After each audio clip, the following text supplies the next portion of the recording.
Morning, Master Tanaka. Good morning. Good morning, my friend Helena. We are the gathered fraternity and are here to bring you some information. All beings who live within their own experiences must never forget that there is a purpose within the process of reincarnating. So, reincarnation is not just for what you interpret as being to fulfill karma.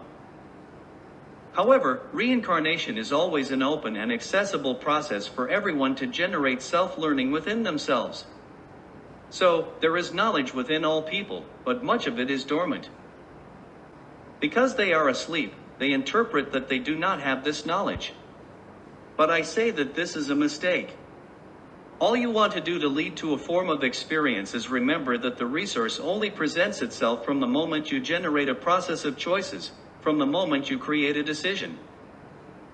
Then, the decision that becomes part of your system, which you call your routine, starts to express itself in your daily life. That is why knowledge naturally emerges.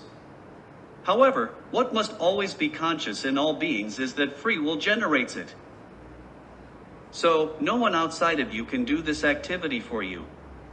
Only each one, through his goodwill with himself, will express all that he wishes to accomplish through reincarnation.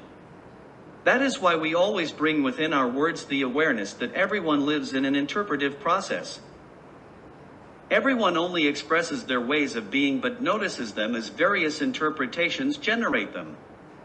This means there are several ways of being on the earthly plane, and each one generates all these ways through free will. So, it is this understanding that we always bring for you to realize what the plane of experience represents. Often, interpretations generated by attachments keep you stuck in a way of being. But when we use our words to remind everyone that God's world is a world of permission, a world where everyone can act, you naturally come to understand that what I wish to manifest on a plane of experience does not have to be limited to my experience alone. Through what I propose to accomplish, the more understanding I have within my experiences, the more this understanding is being led into the collective consciousness. My action in this collective consciousness starts to generate a more beneficial process for all beings because peace on the earthly plane is connected to all beings. So, the action that each one begins to create within themselves, even putting this peace as a goal within their day-to-day, even so, that their routine is constantly being generated through harmony, is favorable.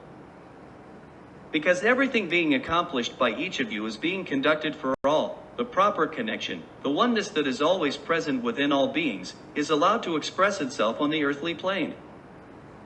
With these words, I say goodbye. Thank you very much.